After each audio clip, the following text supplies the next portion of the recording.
Hey guys, Ron here, and this is an idea I've had for years, but I didn't know how well it would be received, so I waited until my doubts were shrunk down to an atomic level. Now I finally have the confidence to make microscopic Pokémon. There are tons of animals in the real world that can't be seen with the naked eye, so why wouldn't there be microscopic Pokémon? I mean, we know microorganisms exist in Pokémon, like bacteria, and especially ones unique to the Pokémon world, like Pokerus, the virus that makes it easier for Pokémon to gain EVs. Obviously, Game Freak doesn't want to make characters in their video game that you can't see in battle, but I'm not Game Freak, so I'm gonna make a few Pokémon that are based on progressively smaller animals and forms of matter. Let's pretend scientists have discovered a way to enlarge microscopic Pokémon so they can have a chance with normal Pokémon in battle. This could be a Generation 13 gimmick, I don't know. Let's begin. I'm going to start out by making a Pokémon based on Tardigrades, also known as water bears.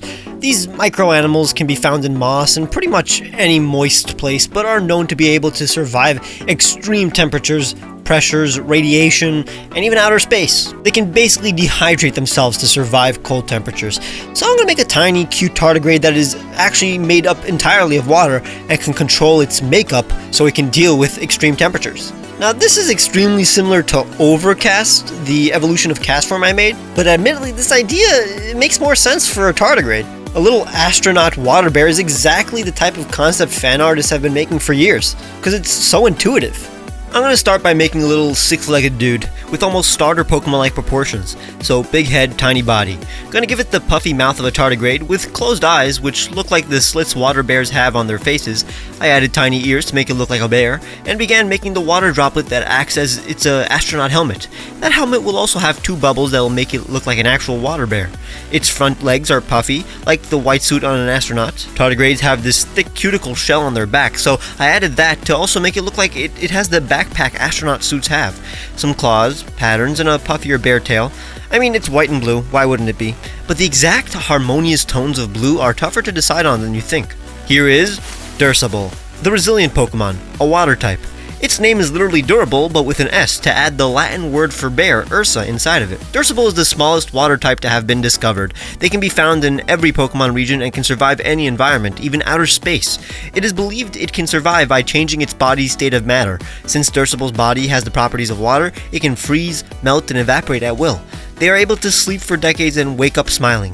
They have existed before most Pokemon and are believed to be distant ancestors of the mythical Overcast. They have survived ancient battles between powerful legendaries and cataclysmic wars between Pokemon and humans. Since they have no reason to fear, they are extremely friendly and optimistic. Scientists have been able to reverse engineer Pokeballs in order to enlarge Durable into the average size of Pokemon and analyze them in battle. They have been found to have the abilities Cloud 9, Damp, and the hidden ability Water Veil. I've been trying to make a legitimate water bear Pokemon for like 8 years now, so I'm glad I finally have an excuse. I don't know why I never thought of going the cute route. I'm a bit annoyed that I just so happened to make a similar concept in a recent video with the legendary evolution of Castform, but honestly, like I always say, I love making Pokemon that are related to completely different Pokemon. Now I'm going to do the obvious next step and make a bacteria Pokemon. These single-cell organisms are responsible for so much of the things that happen to all living beings. So I'm sure the bacteria of the Pokemon world are basically just tiny Pokemon that do various things that bacteria do. Keep in mind that while bacteria are single-celled organisms, they don't have a nucleus. They pretty much mostly contain DNA. And amoebas and protozoa are not bacteria. That's a common misconception, because when you see a bacteria in like all sorts of media, they look like this, but they're not this. So my fake mon will not look like this. Or rather take inspiration from bacteria like E. coli. Pretty much a toxic swimmy guy with flagellum that help it move. So I'm gonna make a Pokemon that looks like a microscopic tadpole with a tail in the shape of a double helix DNA. This is easy. It's literally just a pill-shaped head with a tail. But now let's make it look less questionable by making its tail look like interconnected rings instead of literal DNA. I'm gonna give it a ring on its head like a fin so it looks more animal-like. Bacteria can have these hair-like strands. I'll add two to make it look like fins. An angry face makes it look more dangerous. I decided to take a more dynamic approach. Its long hands are like strands of DNA within the cell.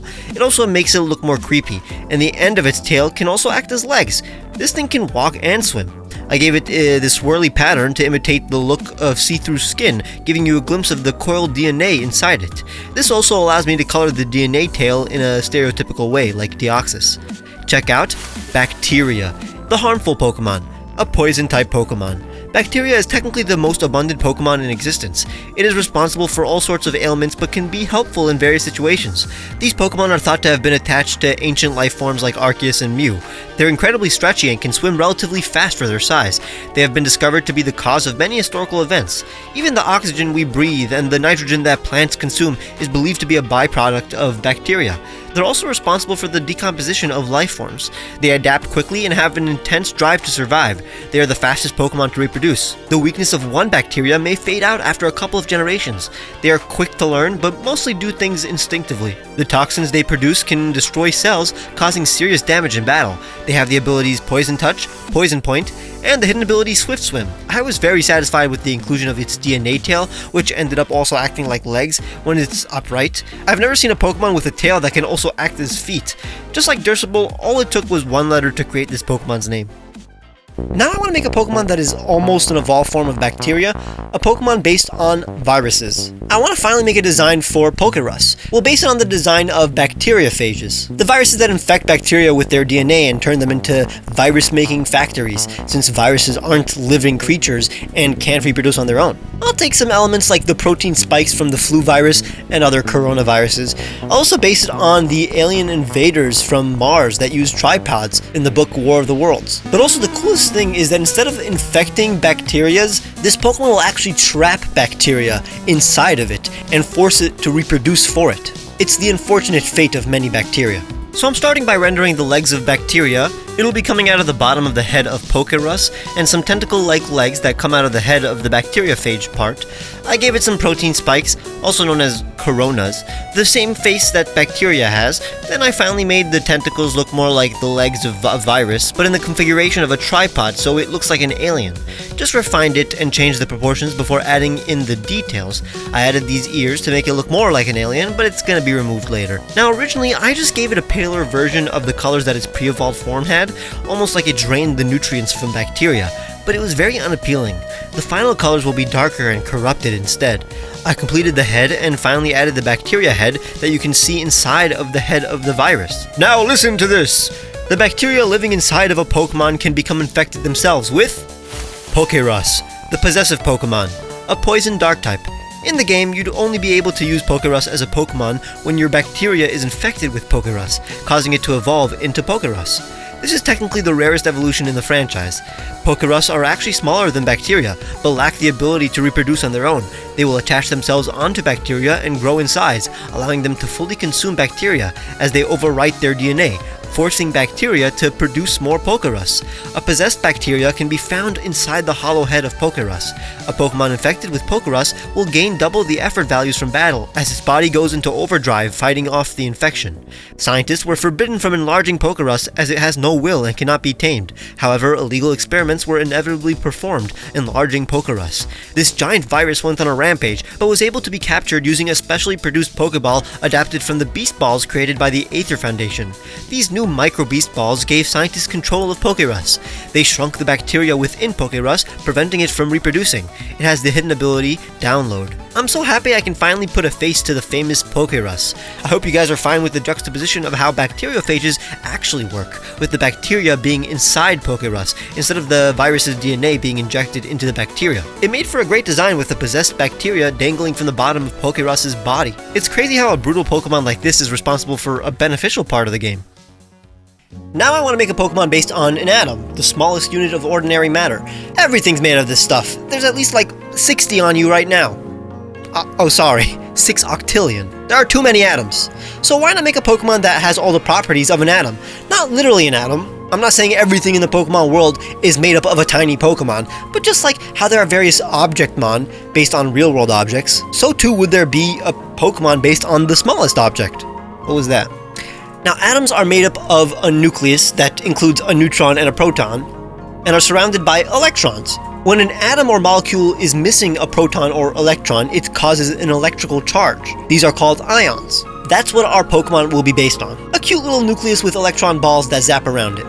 Now I'm designing this cute Pokemon based on a helium ion that is missing a proton. It takes an incredible amount of energy for an atom to be missing a proton instead of an electron, but that's the only way I can give it a cute proton head with 2 little neutron legs. It'll have hair made of electricity. This is just a kid that can become anything. Look at this lad. It's like the protagonist of an indie game, finally showcasing the balls of energy that it contains and adding the 2 electron hands that spin around it. But then I noticed that they looked out of place, so I made the path of the electrons more jagged. They zip around the boy instead of revolving around it. After all, it's almost impossible to know where an electron is, so each second these electrons are at a different position. It's yellow, obviously, but it'll be a bit more orange to indicate that it's extremely hot. Check out Spryon, the energy Pokemon, from Spry and Ion, an electric type and the smallest Pokemon to ever be discovered, but it has more energy than Pokemon a million times its size. It generates electricity with the hands that rotate around it. Its body is mostly hollow and can endure huge impacts, but once Spryon are actually defeated in battle, the remaining energy within them will explode. They're the most abundant Pokemon in the universe, as they live outside of our planet as well. They are a possible candidate for the first Pokemon in existence. They are incapable of possessing any ill will. Spryon are born with all of the energy they will need in their entire life. They don't eat or sleep, but are constantly active. Spryon are incredibly attracted to other Spryon. They attach themselves to others of their kind so that they can live life with a partner. It's believed that the innate desire for all living creatures to find companionship is derived from Spryon's actions. They have the abilities Sturdy, as a reference to how tough it is to split an atom, Aftermath, as a reference to how once an atom splits, it causes nuclear fission, and the hidden ability Galvanize, as a reference to the fact that ions are what cause electrical charges. Spryon is the literal representation of electricity. This may be the cutest Pokemon I've ever made. It's flawless. I'm glad I made an atom Pokemon that doesn't look like a literal atom. And if you're glad too, leave a like and subscribe if you haven't and want to see another part to this series. Make sure to check out the previous art videos like turning video game characters into Pokemon or turning regular Pokemon into legendaries. Consider becoming a patron or clicking the join button to get cool rewards like seeing my videos days early and a huge discount on the t-shirts I made for you guys. Follow me on Twitter where I post sneak peeks of these Pokemon too. Bye!